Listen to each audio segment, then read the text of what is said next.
Hey everyone, welcome to the Fi5D podcast, episode 13 of the Fi5D podcast. Oh, that's bad luck. It's actually been a pretty good luck number for me, I think. Really? 11's my bad number. Which ironically enough, September 11th. Oh. Oh. Too soon, dude. Yeah, I remember that was a bad number for me before that even happened, so long story. But we have a lot to talk about today. A lot came out with Sony stuff. We got another question on YouTube. We are going to have an interesting fight. You are, in your segment, you're going to talk about a video that just came out from Realm Pictures, who we are subscribed to. Fi5D is subscribed to, so we're happy to promote their video that's currently going viral. It came out on Thursday. We're shooting this on Friday. So we're going to talk about that. It's a kind of a cool new concept that they did. It was interesting. I have no idea what you're going to talk about on that, but then we're going to have a fight, and we're going to talk about the movie to us personally, and we're going to fight which one's worse. Which movie has the worst CGI? Which movie was the experience for us personally ruined because of a lack of solid CGI or just horrible CGI or, whatever. We'll get into that. We don't know what we're talking about. I don't even have it written down on my page because I don't want you to see. So we're going to have a nice little fight about that. But, as we always do, quote of the week. And don't look at my screen because I have it on my screen. I didn't write it down. So, sorry. The first rule of blank, cardio. When the zombie outbreak first hit, the first to go, for obvious reasons, were the fatties. Oh, I thought it was Opening line of a particular movie. I thought it was gonna be a Fight Club at first, and we said first rule. It's Zombieland, right? Zombieland, yeah. Probably one of my favorite zombie movies of all time. That and Shaun of the Dead. My favorite, and 28 Days Later. Top three zombie movies for sure. Oh yeah. Okay, so we're talking about that because a certain fellow from that movie. Let's go over to Rotten Tomatoes and take a look at what came out this week. Which, honestly, there's not too much to talk about. Looking right here, but Jesse Eisenberg was in Zombieland. He is currently in a movie with Kristen Stewart, which I believe they were also in another movie together called Adventureland or something that was pretty decent. This one, I had high hope for. I kind of saw the trailer. I was like, I like Kristen Stewart and I like Jesse Eisenberg in these type of roles. But definitely both of their careers have kind of been going down. Now, Kristen Stewart, you can argue, is going up because she was in Twilight. So you can't really get much worse than that, in my opinion. But, Jesse Eisenberg has definitely been going down. I think people have realized he kind of only plays one role particularly well. And that's okay if you're like a character actor. But if you're like the main star and they're trying to market you as like the next big like kind of young movie star, you got to have versatility, and he just doesn't. I think it's pretty clear at this point that he's like plays that kind of Shia LaBeouf went through the same thing, where everybody at first thought, oh, that quippiness, that's cool, whatever, and then you realize that's just Shia LaBeouf. That's what he does. Like that's his acting. Like that's all he does. So, well, not to talk too much about Jesse Eisenberg, but that was just my kind of like hopes for this. Is that I still like both of them, and I was hoping this would be a good movie. It's got 46% right now on Rotten Tomatoes. What about his upcoming role in a Superman movie? We'll see. I feel like he's gonna have that kind of same. We'll see how. God, that movie's just gonna be so depressing, anyways.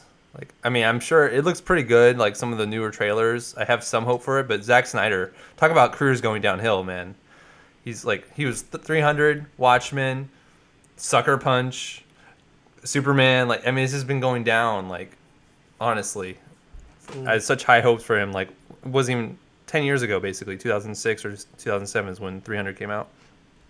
Oh, that reminds me. I have a quote to share, too. Is it the quote of the week? Dude. Fleek. I recently learned that. No. We are not, for the rest of this podcast. I'm beeping that out every time you say that. On fleek. We're going to think that you're saying the F word. So no, it is not the F word. Just stop. Just make it easier on both of us. Don't say it because it's just going to be beeped out for the rest of the episode. You got to say it once and that was it. Okay. Well, so not that much else came out. We got Hitman. We know about these ridiculous. Dude, that's sad. I didn't even know it came out. Video game movies. I know. What's the marketing been for it? I haven't even seen the trailer, but I see that word Hitman. I'm like, man, they just won't give up on these video games. And I always like when I see a movie that's an hour and 25 minutes long. like Zombieland was, I think, a movie that was like 90 minutes, but most movies that are 90 minutes are not very good. Usually you got 2-hour movies that are good. Usually it's 90 minutes. Basically they squeeze it to, basically 85 minutes including credits just to make it a feature film, because that's like I think there's a cutoff for what makes a feature film. So they have to get to a certain point and they're like, they basically cut out as much bad stuff as they can and then throw out a movie, or barely have enough shots to make a movie. But that's a little off topic. Also on here I have Straight Outta Compton, which came out last week. Did you see this one? We played the Dr. Dre album when it dropped 2 weeks ago. No, I have not. Well, but I heard it is on. Please, I'm gonna have to beep out all of these. That is the most ridiculous. That's straight buoy. That is the worst thing I've ever heard. It is not buoy. It is buoy. Okay, Straight Outta Compton, 89%. Really good. It's been getting a lot of good reviews. Kind of eye opening. They're gonna do some kind of sequel with maybe add in like Biggie and Tupac and like kind of show. They will, dude. I'm telling you. That sounds ridiculous. But I didn't get to see this, but I want to see this. So definitely, I will. If I see a movie this weekend, which I'm not sure if I'll have time, I will go see this. I'm not going to see any of these other ones. American Ultra, I can wait for DVD now. I mean, I was hoping that it would be good, but Wait, and you're going to go see what? Straight Outta Compton. Oh, you haven't seen it yet? No. Did you see it? Then how can you even talk about it? Get out of here. I'm just word of mouth. Good word of mouth, man. That's what it's all about. We're all about good word of mouth these days. And guess what had bad word of mouth? The Fantastic Flop, which I have written on my page. I have. Well, let me pull up. I know I had a screenshot that I had taken. What did you? I mean, I know you haven't seen it, but I thought it was a good movie. I saw it. It was awesome. You did not go see it. Best movie ever. Don't say that. That's horrible. Why would you say such a thing? Okay, I was lying. It's not on fleek. It is not. Dude, stop. So I here's one picture I had. Basically just a picture of Mission Impossible. I think this was 2 weeks ago, beating out Fantastic Four on opening weekend. Fantastic Four was opening weekend, and then Mission Impossible second week, and it just barely beat it out. Which I'm surprised Fantastic Four even made this much, but for a comic book movie, it didn't. And by the way, on the last podcast, I kept saying it was Sony Pictures. It was actually Fox. So Sony's off the hook on this one at least. They still messed up Spider-Man too, but I know they still make all those. So you can't make fun of Sony this episode because they were not responsible for the Fantastic Flop. Wait, you didn't even say how much they made. Huh? How much did they make? It was on screen, 25 mil. Dude, people listening. It made less than Mission Impossible is what matters. Even though Mission Impossible was on the second week, which I ended up, I think I said that last episode that I saw that. Yeah. All right. Okay, moving on. News and rumors. Lots of news and rumors from Sony this week. So, just some personal things. I'm still waiting on my 85mm lens. I want to do a review on it. I was hoping to do a review in August on it. Now I'm starting to get really busy. I don't know if I'll be able to. It was supposed to come out mid-August. It was supposed to come out mid-July, and they got pushed out to mid-August. I've had this thing pre-ordered since May. So I'm kind of mad, that I really want this, and I'm just hoping it comes out because it's something I really need for my job, basically. I don't have a portrait lens currently. I use my zoom lens, which is not ideal.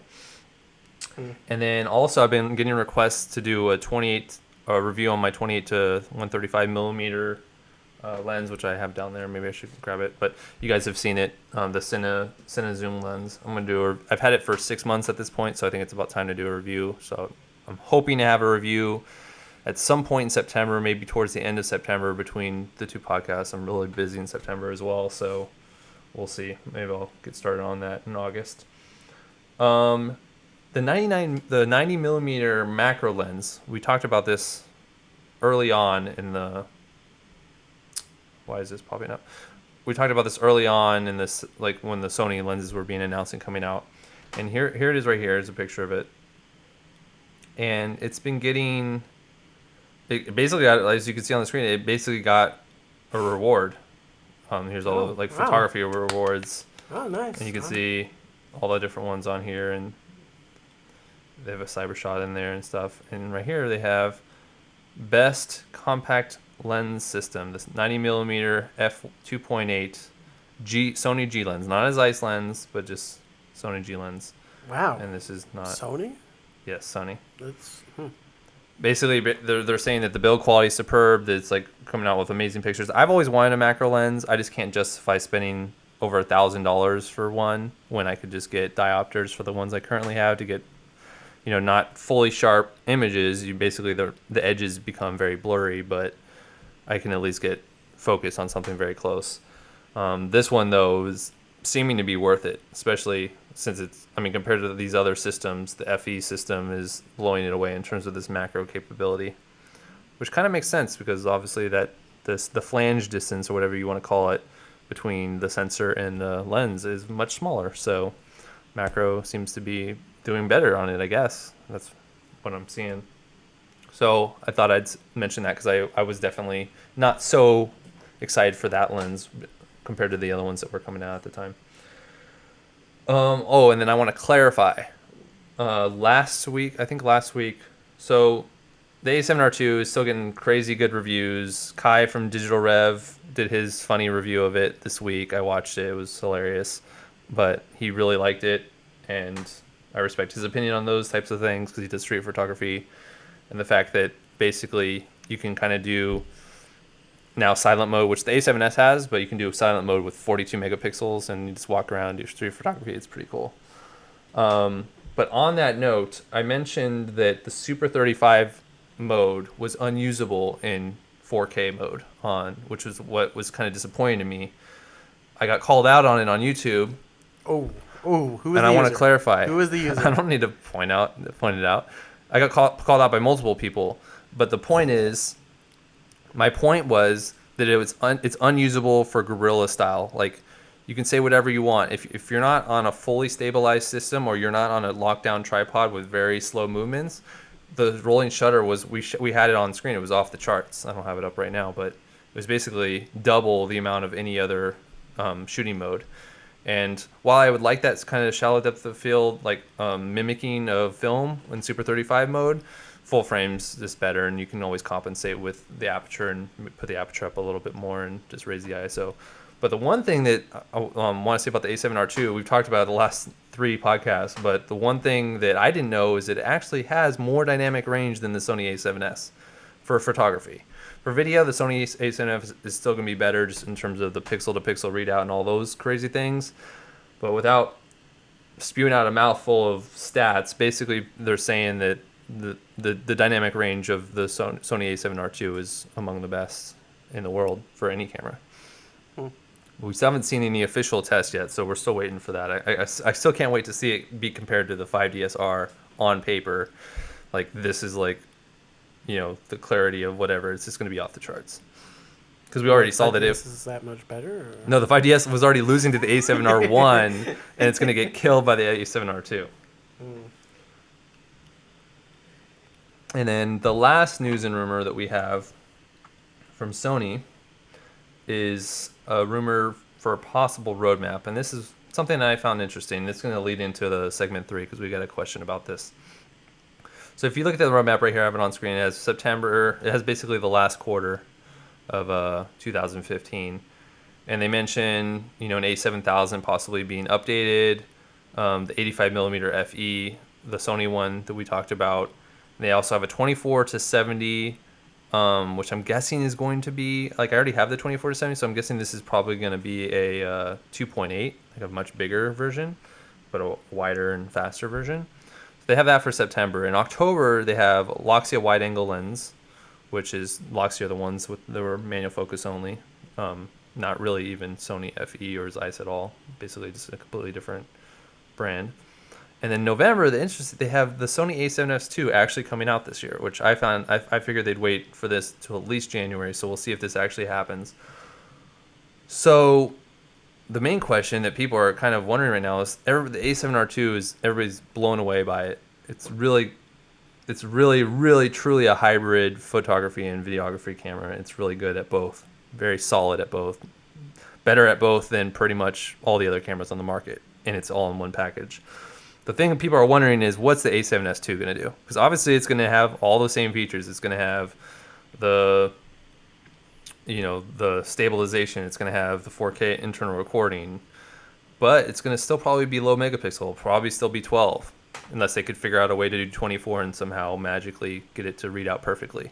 It's probably going to be even more sensitive than the A7S. But if you're comparing it to the A7R II, what's it going to be better other than just straight video? So, and it's going to have a different form factor. We talked about that last time. We'll possibly have the form factor of the Canon CX10 or whatever that camera is. That leads me to segment 3. We got a question from Bart Boonstra. Yeah. I'm going to pull it up on screen right now. He wants to know if he should wait for the A7S, if he should get an A7S or an A7R II, or if he should wait for the A7S II. Got any opinions on that based on what I just said? Well, So I think, hold on. Go ahead. I think it depends on how you want to use the camera. If you're So okay, to clarify, he's got an A7S. He's in the same boat I am, where he's looking at the A7R II, and everybody's basically saying, go sell your A7S right now and get the A7R II. Or sell any camera that you had that's older than that. And the A7S is only, just a little bit over a year old. And a really good, solid camera. But people are just so blown away by this new camera and the new processor and the new, body and the new sensor and everything else, and the internal 4K and everything, that people are saying just sell your A7S now while it's still worth something. And I actually considered it, and then I realized at the end of the day, the A7S is still better for video because I have a Shogun. Now, in Bart's case, he doesn't have a Shogun. The Shogun costs $2,000. So should he really spend $2,000 to get that 4K, or should he just sell his A7S and take that $2,000 and then the money he got from his A7S, and that will easily be able to buy him an A7R II? So I guess my advice, I don't know, you can't really give advice on this, but my official answer is to wait for the A7S II. Because it seems like if you have the A7S, you're probably primarily using it for video. Don't go buy the Shogun at this point. I like my Shogun. I'm going to keep my Shogun. I'm not going to sell it. But I'm only going to keep it because I have an A7S, and until I sell that, I actually need it for the 4K video. Plus, it is technically still, for the price range on the market below $10,000, still the best picture quality you can get out of a 4K camera using the combination of those two. So I guess my official answer is wait for the A7S II if you're mostly using video. My unofficial answer is that many people are saying that the A7R II is the best camera ever made for this under $10,000 price range. Mm-hmm. Based on that alone, maybe you should go get it. I mean, it's maybe it's not going to be as good for video, but it's still pretty dang good. And the internal 4K, I think it's somewhere around the quality of like a GH4, like 100 megabytes per second. Which, not as good for full frame, but just the fact that they were able to do it at all is pretty good. You can always get the Shogun at a later point too if you want to get the uncompressed, which I honestly don't think you'll see that much of a difference because based on all the tests they've done with the GH4, you really don't. So my unofficial answer is just get the A7R II because people are crazy about it. But if you can wait until November and the A7S II comes out, you might want to just, at that point, the A7S II will probably still be cheaper than you going out and buying a Shogun versus you selling your Sony A7S. So that's my answer for that YouTube question. Thanks for the question. It's an interesting thing because I'm going through that same thing right now, where I'm wondering should I hold on to my A7S and wait until the A7S II comes out, see what that's all about. And it's a little bit of a risk because if the A7S II gets announced and it's all of a sudden the best camera ever, then nobody's going to want to buy my A7S. So, but we'll see. I think unless the A7S II just blows my camera out of the water, what I'll probably end up doing is I'm going to hold on to my setup that I have for video, but I really want that A7R II for photos. And I'll be able to then I'll have two 4K cameras, and I've talked about this before on the show. That's my plan as of right now, unless the A7S is just so good. But for me, for someone like Bart who doesn't actually have the Shogun already and hasn't blown $2,000 on it because it's freaking ridiculously overpriced in that price, and that's not even including the hard drives you got to buy. Based on that fact alone, I would say either go for the A7R2 or wait for the A7S2 to come out. Definitely don't get the Shogun at this point because there's so many cameras coming out where basically what's going to happen is there's going to be better options than the Shogun based on the fact that there's going to be more competition because the cameras themselves can already do the 4K. So there's no point in blowing $2,000 if all you need is a monitor. There's plenty of good monitors out there for $1,000. You don't need to spend double the price just to unlock the 4K that these new cameras already have anyways. Yep. So you gave no feedback on that, but that's all right? Because these are all my experiences, but what's up? Yeah, I was just going to say, I do see the value of selling the camera like right away while it still has the value. But I would say if you can wait, then you can at least wait and see when the other camera comes out to see if it'd be worth it for you to getting that camera over this. It's just there's the risk of it. You could wait too long, and then like at that point you can't even get rid of it. Like right now, I think you can buy an imported, like gray, like straight from Japan A7s for like $1,700. And yeah, it's imported version, so it's not the black official United States version, but for $800 off, it's a pretty good deal. So you're already starting to see discounts. And the way Sony's updating these cameras every 6 months. So it's kind of hard. Like basically you buy a camera a year later, I'm going to be behind. Though as of right now, as of today, the picture quality of my video is still better than the A7R2. Granted, the whole setup costs $4,500 versus the $3,200, A7R2, and plus it only uses little SD cards. It doesn't need huge, SSDs, expensive SSDs. Mm-hmm. So, yeah. All right, moving on. We're going way quick. Let's take a look at that video that you're going to talk about. I'm just going to show it briefly. I don't want to get in any trouble. Oh, they're up to over 3 million now. So when I first saw this video, it only had 8,000. I'm actually a subscriber of Realm Pictures, so it popped up in my feed and I watched it. At first I was kind of like, and then when I saw what they were doing, I thought it was pretty cool. So we're going to see let's just watch it at the beginning a little bit.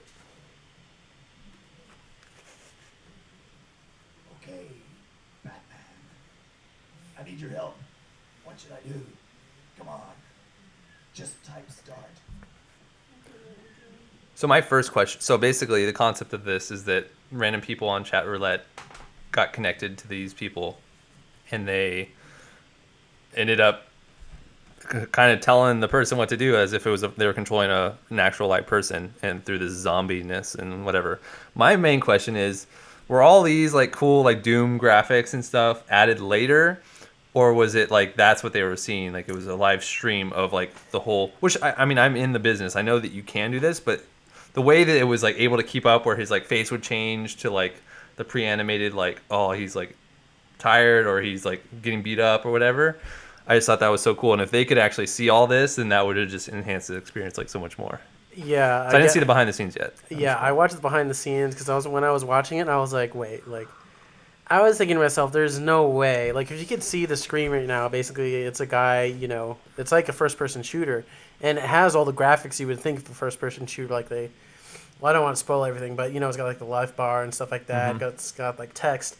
And, yeah, if you actually watch the behind the scenes, you see they have a team of people there, basically. Like, they have a guy with, like, the guy speaking there, that's actually just a person doing voiceover with a mic. Yeah. And then, like, they have... That's like, the first thing I thought of when I saw it. Is like, these gotta be, each person's gotta be controlling something different. Like that'd be too hard for one person to just do on the fly. Yeah, and then they have one like a sound guy doing all the different sounds and stuff, and then they have like a graphics dude who's storing up the stuff basically like off like a soundboard, but it throws up graphics instead of sound. That's I'm sad I didn't see the behind the scenes. I didn't have time. I saw this and I thought it was cool, and you basically texted me right after, like a couple hours after I saw this. You're like, oh, I want to talk about this on the podcast, and I was like, yeah. Yeah, and even like the video feed, they had like a little, like a wireless transmitter or whatever to transmit the video. But then they had a zombie in the back with the actual receiver and a long wire so he could follow behind him so it has a clean feed. Okay, so now I don't know what greater point you have of talking about this today other than it's cool and we want to support it or whatever. I just came up with an idea, or I just thought of something that actually made me think. So when you're watching the video, there's obviously they're playing along. I'm sure they had some assholes on the chat roulette who were not participating, but the ones who were participating were like playing along and like say, oh yeah, go do that or grab that gun or whatever, and really into it. But there were some parts where like a zombie would like be coming up behind and they get shocked or whatever, and then like you could literally see the person on chat roulette like freaking out. And so my greater point is I've always felt like games like Amnesia or Alien Isolation or Outlast, these games that are really scary, are such good horror games. And what makes them so good? Why can't they translate that to a movie where you're sitting there and watching in a theater or on your couch? But then you see these things, they obviously know it's fake. They obviously know those aren't real zombies, but you can kind of see them getting antsy and like actually getting emotionally involved in it. So obviously it's like a video game format and they're kind of sort of controlling it, but it's real life, so it feels more real. So my biggest kind of takeaway from it is, are we ever going to see that where like, so the coolest thing about video games is that you're emotionally invested in the character because you control them. You can't have that in theaters. But now there's like a kind of striking point in the middle where it's more real because it's actually a real person and you're kind of controlling them. Like, so in the future, maybe we'd see something more like this. I kind of equate it to, you can play a flying simulator, video game, and you can crash and it's whatever. Or you can go take out a quadcopter or some kind of, remote control device and go fly it around with your goggles. And if you hit that tree and if you go around that tree and you hit it, that's your expensive investment crashing. So it feels more real and there's more at stake. So did you kind of get that thought when you watched this? Yeah, that's kind of what I was thinking of, when I was watching this. Like, the thing that made it so cool was, like, how much of an immersive experience they're able to make it for the person watching it. Like, I was thinking, wow, like, what would it have been like to be the person, like, watching that live stream and controlling that? Like, I would have lost my mind. And, like, being able, like, just think if we had something in the future where we could transfer that to, like, movies and stuff like that. Mm-hmm. Like, I was thinking, like, I don't know, like, maybe something simple, like, I think, like, it's like a choose your own adventure book. Like, I don't think those are that popular, but, like, what if, say, for instance, like, they do it in YouTube all the time. Like, they have little annotations, like, what's your decision? Yeah. Yeah. That type of thing. Did that in film school all the time, yeah. Yeah, like, what if they had, like, a bigger movie like that, like, where you actually controlled the plot and made decisions? Mm-hmm. Like, I think that would be interesting. Yeah, definitely. And even,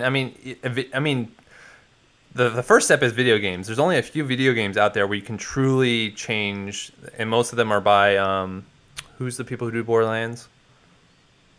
Telltale Games? Yeah, I think so. So they're the ones who do basically like the Walking Dead game or the Game of Thrones game, mm-hmm. where you're basically watching the story play out, but the way you answer to each character and the decisions you make on saving one person versus the other essentially changes your entire path in the game. So they have these multiple branches where, like, kind of like in Goosebumps, remember, you used to go and then you flip to a page and then it says flip to that page and you could choose the ending.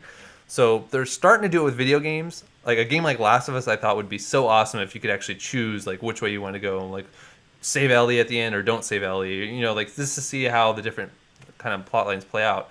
So once we start seeing that more in video games, which we're able to see now because they have bigger and better systems that could have much more video game space, but the developers have to make essentially 5 to 10 games versus just one single storyline game.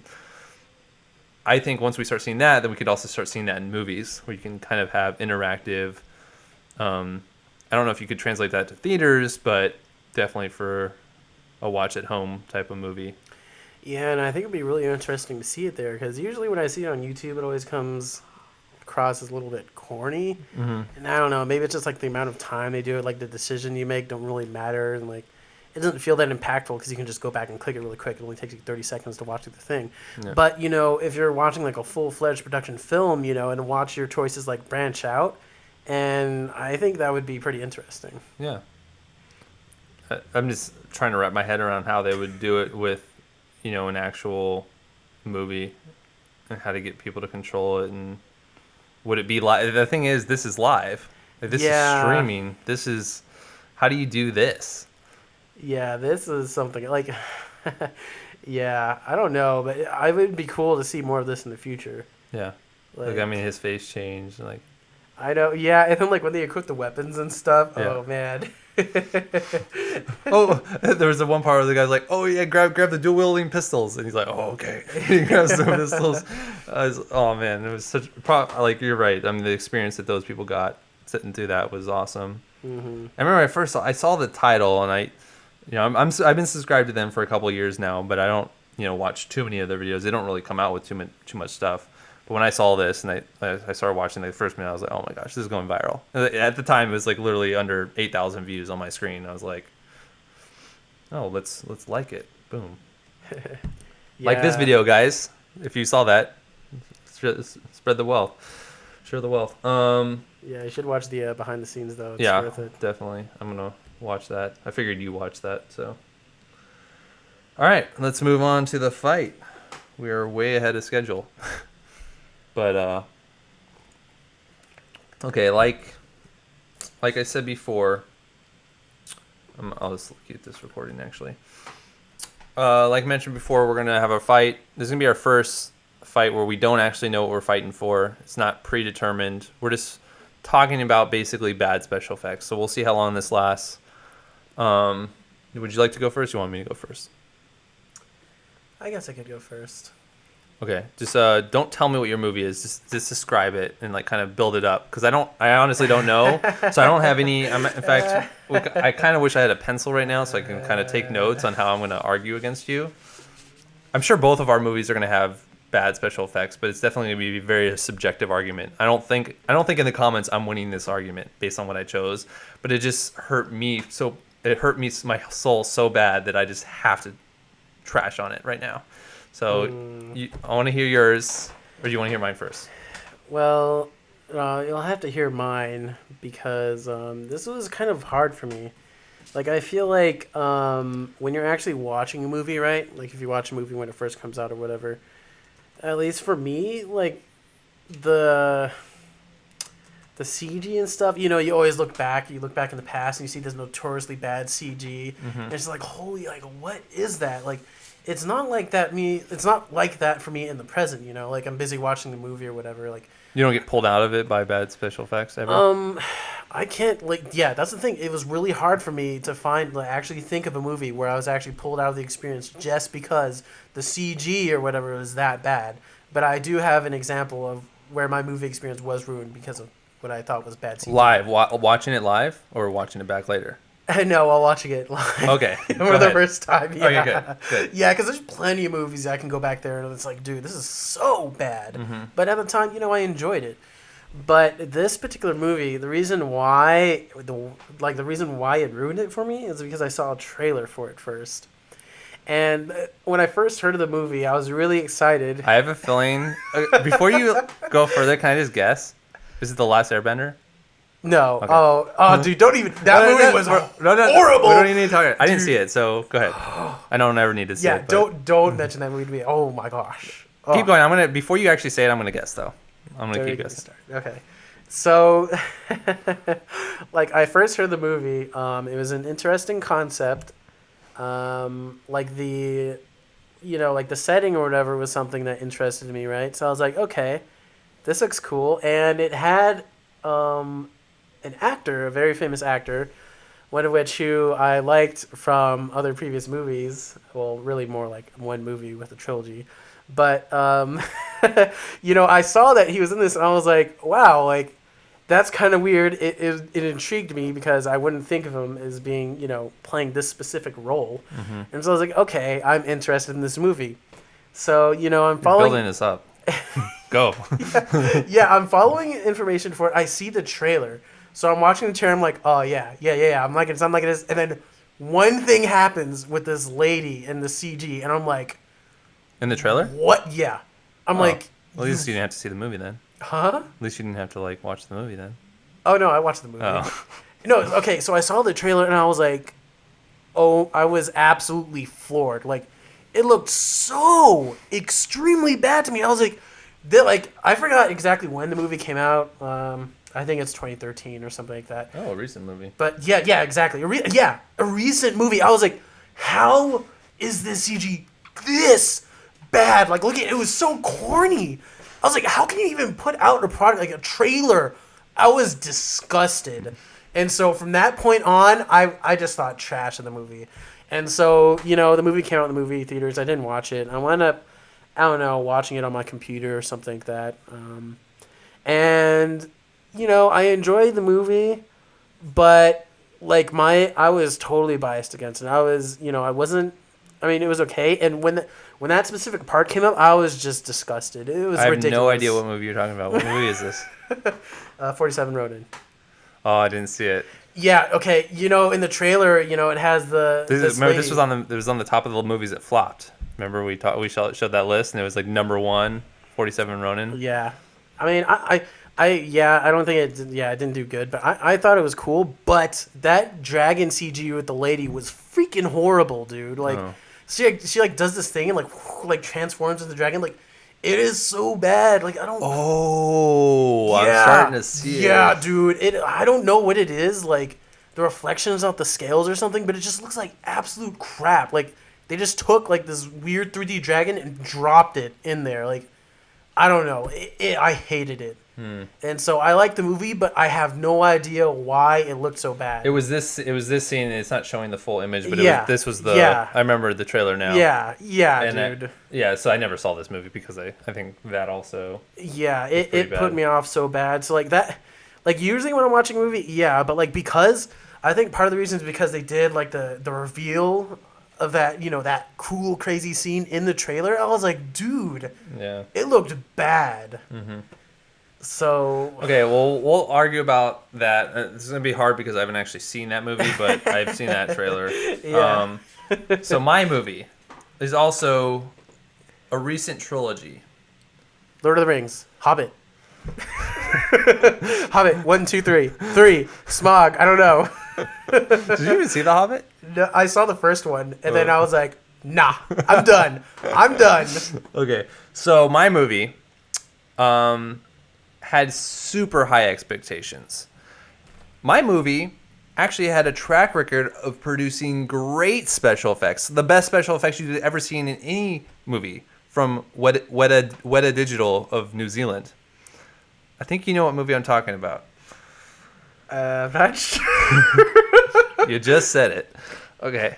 Lord of the Rings? No.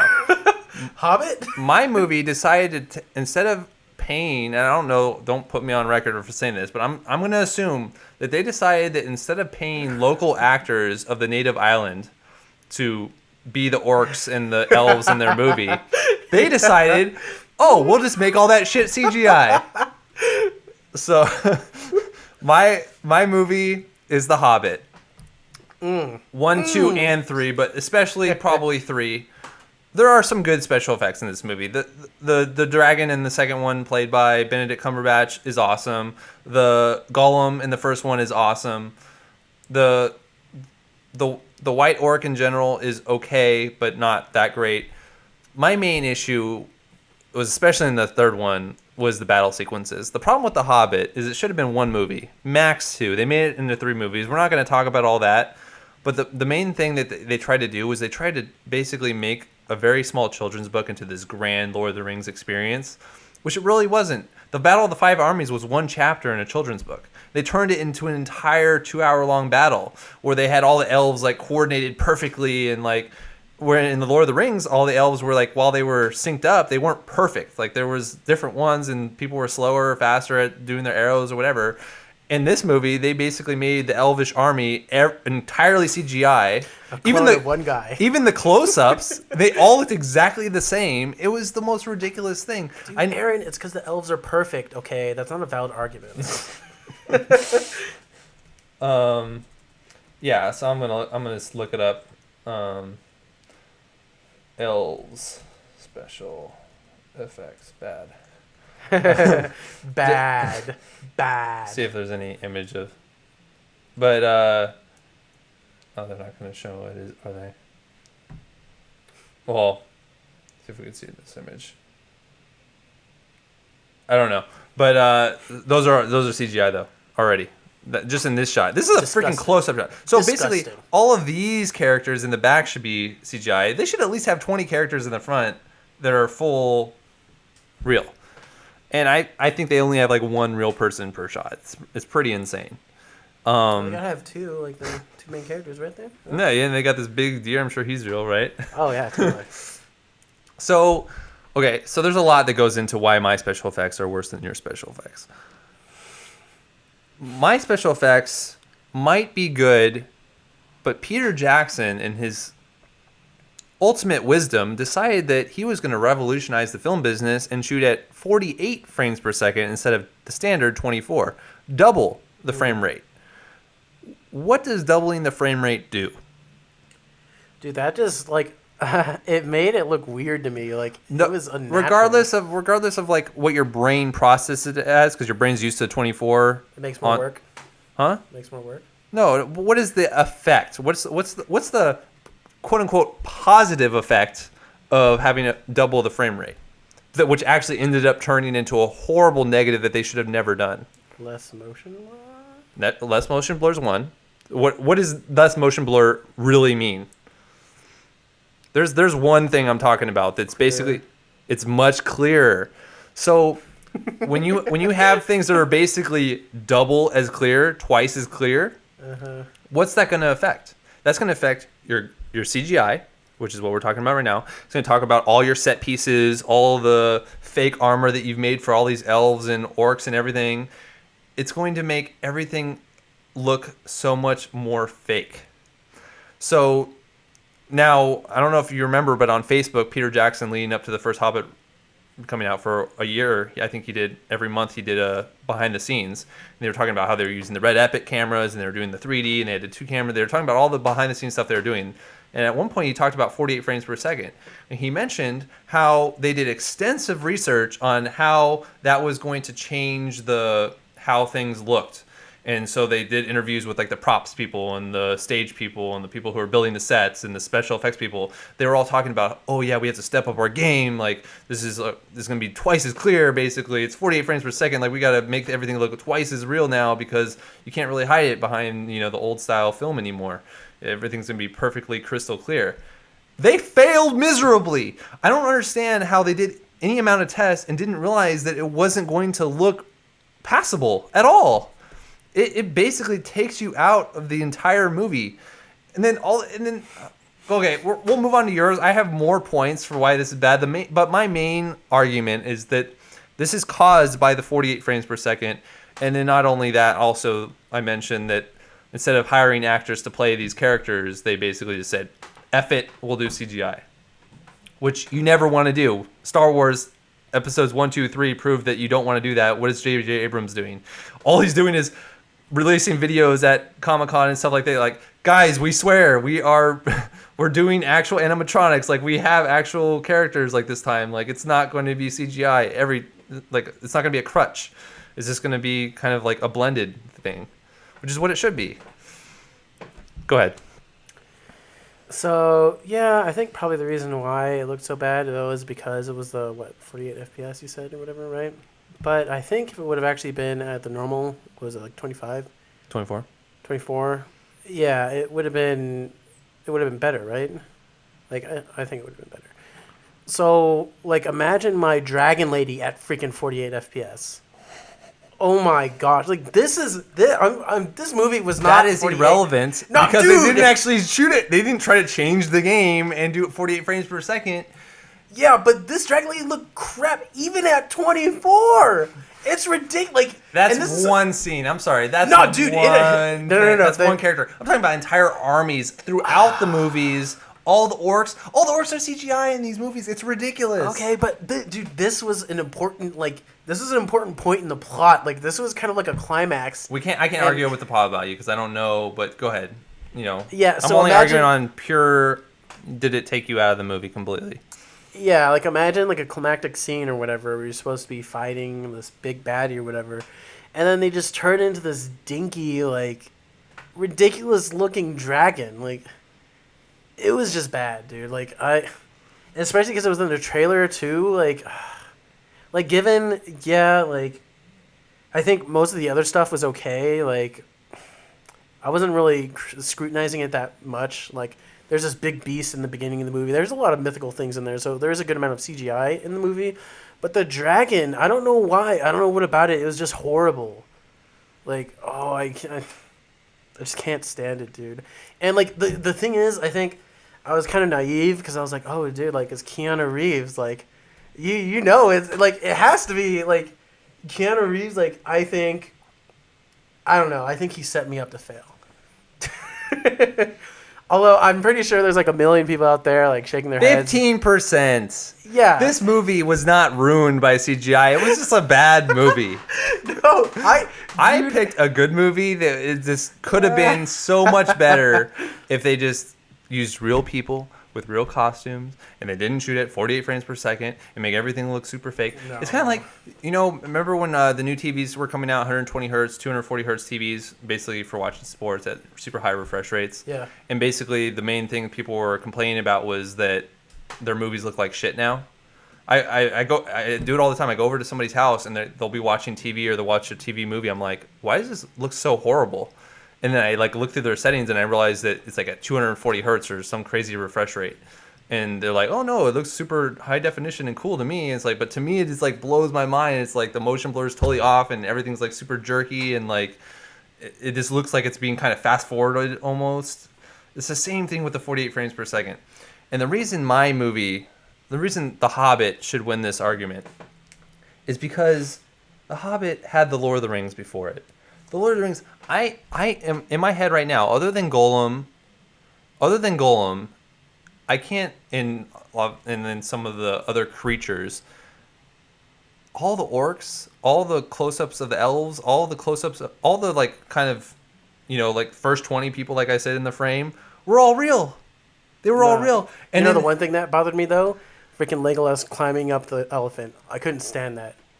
When he's like, woo, woo, woo, doing all the elf stuff, and it was all computer. Oh, it was annoying. Like, it was so weird and, like, loopy. I was like, dude. Yeah, but it's even worse in The Hobbit. In The last movie, he actually defies the laws of gravity, and he jumps on rocks that are already crumbling and falling down, which is obviously impossible. But he jumps up and climbs up the rocks that are already going down the mountain. That can't be that bad. No. They're just floating in the air, and he's jumping off of them. No, you can't do that. Yeah. Dude, he walks on snow and he doesn't put tracks on the first movie. Mm-hmm. He's an elf. He's literally that light. Mm-hmm. Maybe you should like read the books or something, Aaron. Oh my gosh. Well, so the second one actually got the best reviews, which, like I said, it had the dragon in it, who was pretty cool. But there was so many, especially, and it was 48 frames per second. There was so much bad CGI, and it was so needless because they could have just hired people to play those characters, and it would have looked 10 times better. Or they could have shot at 24 frames per second. Either way, even I've seen the movie at 24 frames per second. It doesn't actually change that much. I mean, the CGI still looks pretty bad. It's a little more motion blur, so it's hidden a little bit more. But in general, the main problem, my main argument is, here, let me pull up this screenshot. Why is this character an orc with a close-up? Why is that guy in CGI? Who's that guy? It's just it's just one of the random orcs that he gets his head cut off at some point. Why is this specific orc? Well, no, this is a medium shot of an orc. Why didn't they put a guy in makeup in a costume? This is CGI. That looks pretty real to me. From right here, that's we are having a legit argument. You can't troll me. Why are they using CGI? Why did they use CGI for this guy? Couldn't they find some big buff guy and like give him a fake arm and stuff? Like, why do you have to be CGI the entire all three movies? Because it's easier. I'm sure he's played by a actual person with motion capture. That doesn't matter to me. Just put a guy in makeup. The guy in Lord of the Rings looked so much better than this guy. What was Lurtz? Oh yeah, huh? Lurtz, baby. Lurtz or the guy who actually played Lurtz as well, who was there he is right there. That's so much better. The makeup. I don't know, it's kind of. I'm trying to remember Return of the King. What about the Witch King? He wasn't CGI now. They're all played by the same dude though. This one guy played Lurtz. We're getting a little off topic, but he played all three of those. Oh, this guy, Gothmog. I was trying to remember his name. Oh, yeah. So obviously, lots of prosthetics and makeup, but that basically is that white, character. They could have made a different version of this guy and then made, have an actual actor behind there. It was CGI the entire movie. He was the only main character that was 100% CGI, other than Smaug, who was a dragon who had to and Gollum. But come on, like I guess honestly, the main thing I think it was Peter Jackson's ego that caused this. It was him saying, my Weta Workshop digital guys, they're the best in the world. We're going to prove that not only can we make main characters all completely 100% CGI and all the army CGI, we can do it at 48 frames per second. We're going to show the world. We're going to change the film industry right now. We're going to revolutionize it. And it completely pulled me. There's a lot bad with The Hobbit. The dialogue is just ridiculous. The cliched lines that Gandalf says, it's typical, trying to link everything together. It's just absolutely ridiculous. The fact that they had to drag it on into 3 movies, add characters that weren't even in the books, that aren't even good characters, don't even add anything to the story. All that aside, the CGI was the worst part of the trilogy for me. And I don't even own any of these movies. And I'm a huge, avid Lord of the Rings fan. I've read all the books any number of times. And I will never buy these movies. They're just so bad. And I hate that he, in his wisdom and ego, whatever you want to say, whatever he was thinking, decided that he could change the game and have special effects like this carry the movie, which, as George Lucas has shown with his latest installment of Star Wars movies and the re-edits or ruining of his original trilogy, special effects aren't that important to people. Special effects it's kind of like editing. You just don't want to notice it. Special effects are good if you don't notice it. Any other arguments you have for 47 Ronin? I think I won this one easily. Yours, like, I understand, like, I remember that scene from the trailer, but the fact that your movie only had 13% anyways, it's like, what did it really ruin? Okay. I'm going to say that 74% on The Hobbit is BS, okay? No. I'm going to say, no, I hated that movie. Like, no, this okay. is the second one. You didn't even see it, so you can't even hate on it. Well, I didn't even watch it. That's how much I hated the first one, Aaron. Like, okay, yeah, the CG is bad and stuff, but, like I was saying earlier, like, when I'm watching movies, the CG doesn't really ruin it for me. The whole movie, just, it sucked. It was annoying. Like, I had these, like, I don't even know how many dwarves, all these weird names. Like, do you even remember any of the dwarves' names? Like, no. It was horrible. Yeah.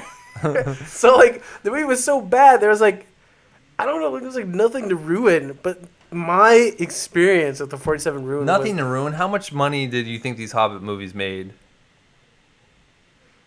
They made probably over $1 billion total worldwide as a trilogy.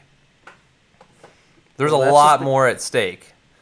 They're following up a perfect trilogy. The Lord of the Rings won over 15 Academy Awards. Got nothing to say. I think I won this one, guys. I guess we just ended a little bit early today. Go home. Yeah, sure. I guess. I don't know. I still think the dragon's worse. Oh, that one dragon is not worse than everything I just said, but that's fine.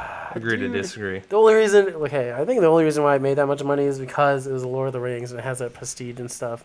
If it was just a random movie, like, it would have sucked. Oh, well, balls. Well, one thing, balls. If you're trying to balls, Aaron. Stop. Balls. Not appropriate. We're not. If we're talking about which movie's better, there's no way you can argue 47 Ronin is better than any of the Hobbit movies. The Hobbit movies are bad in comparison to the fact that they were off the branch of Lord of the Rings and by the same director and same special effects team, same actors in many cases. That's why it was a disappointing movie. It's still fun to watch. It's still entertaining. Yeah, they're a little bit long. Yeah, it's a little bit confusing. It's not as clear and concise as Lord of the Rings, and there's not your typical heroes and villains, and the script's poorly done and stuff, all compared to Lord of the Rings. But that's what we're comparing it to. 47 Ronin is just a bad movie. That special effects thing, at least you saw it in the trailer. At least you didn't have to go spend money to go see it, in theaters. I remember I saw the trailers to The Hobbit. I had no idea that they were going to make a main character completely CGI and walk him around like Gollum, like, it's okay. And then... Hey, Gollum was fine. Gollum looked good in the first movie. That was the best scene of the entire trilogy when he goes and sees Gollum. It's like, why were they able to get away with that again? And yet the white orc looks so horrible. And then the armies, the elves weren't even real. It's so sad. And the other thing that's bad CGI does, or replacing actual actors with CGI, which I'm all about technology and being progressive and like, why waste money on prosthetics and makeup if you can get away with it with CGI?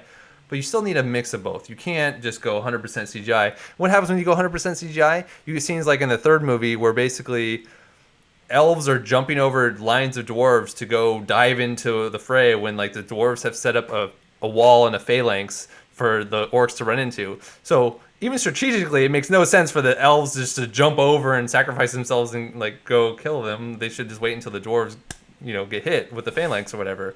Not to get too technical about it, but or nerdy about it, but it's like you give Peter Jackson CGI instead of actual people, because actual people wouldn't actually be able to jump over a bunch of whatever. They wouldn't. But they're not people, Aaron. They are elves. Okay, but they wouldn't be able to do that. So therefore, they would have done the more strategic thing and just shot their arrows over. So he's like, elves would be able to jump over a dwarf. I think you need to be fact checked. No, dude. like a wall of dwarf. I don't even want to argue about that. My point is, when you give CGI to a little kid, they just use it willy nilly. Just do it like go crazy with it. When really, they shouldn't use it at all. All right, I think we're gonna end the episode there. I think I killed you on this one. That's okay. You're entitled to your opinion. Your elves can't jump over dwarves' opinion. I don't even know if I can trust what you're saying. I haven't even seen these movies, Aaron. All I know is that your movie was bad no matter what. There wasn't that one scene with the dragon that ruined your movie and gave it 13%. I think you're not credible. I'm attacking you personally, Aaron. You're a bad person, therefore your argument is bad. Done. We don't do that on this show. Yeah, so both of our movies had bad special effects, but mine just makes me sad. It just makes me sad. I read The Hobbit when I was 8 years old. I wanted that movie to be good. I knew when they split it up to 3 that it was going to have so many flaws that you've mentioned about how bad it is. That's all understandable. But just do exactly what you did in The Lord of the Rings 10 years ago. Use prosthetics. Use actual people. And then when you get the big army scenes, then put the people in the way back, make those CGI. Why are the people in the front of the screen? Why are they CGI? It makes no sense. Like, how lazy are you? Answer, they didn't want to pay the New Zealand native people money because that's the whole reason it took so long for The Hobbit to even come out. They couldn't get a deal signed with New Zealand. They were trying to get they wanted to film there, and then New Zealand they knew how much money they were making, so they wanted to raise up the price. And then the union for the actors, the extras from The Lord of the Rings, they wanted to get paid more. So they're like, oh, screw you, we're just going to make you CGI now. And it basically ruined the movie. And that's just what I think happened, and I'm sure that's the only explanation, because why else would they do that? And there are some real people, but it's just there's some scenes where it's just clearly CGI, and it's like, why? You know why? Because Peter Jackson hates Hobbit people. You heard it here, folks. Excuse me. Well. And oh my god! In The Lord of the Rings, they actually had to have hobbits next to elves and men and wizards.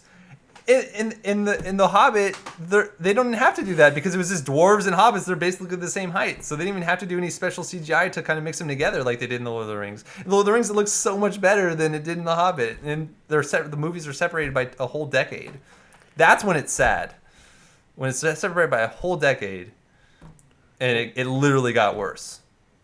There's something like the dragon they wouldn't have been able to do that 15 years ago. But there's some things that were better, but there's some things that just take you out of it. At least for me, I think a lot of the people that I saw or a lot of people I've talked to that saw The Hobbit also thought the special effects were whack, not fleek. Whoa, Aaron, language. Whoa, excuse me. All right, I think we're gonna end that episode here. Go ahead and rate, comment, subscribe on iTunes, please. If you're watching this on YouTube, leave a comment below if you want to leave us a question. We actually have segment 3 dedicated to people's questions now. So please leave a question. It will be answered on the show. Your name will be shown on screen. It'll be all cool and stuff. So do that. Anything else? Nah. Follow us on Twitter at Fi5D. We have over 3,000. We are about to hit 3,000 subscribers on YouTube. Really? How long it has taken for us to get from 2,000 to 3,000 is just mind blowing. But at least we're almost there. Not that we really care too much about that, but there we go. All right. See you guys next time. Bye. Bazinga! Oh shit! Uh-oh. You done Dude, this happened last time. Max, dude. I don't know what happened. Okay.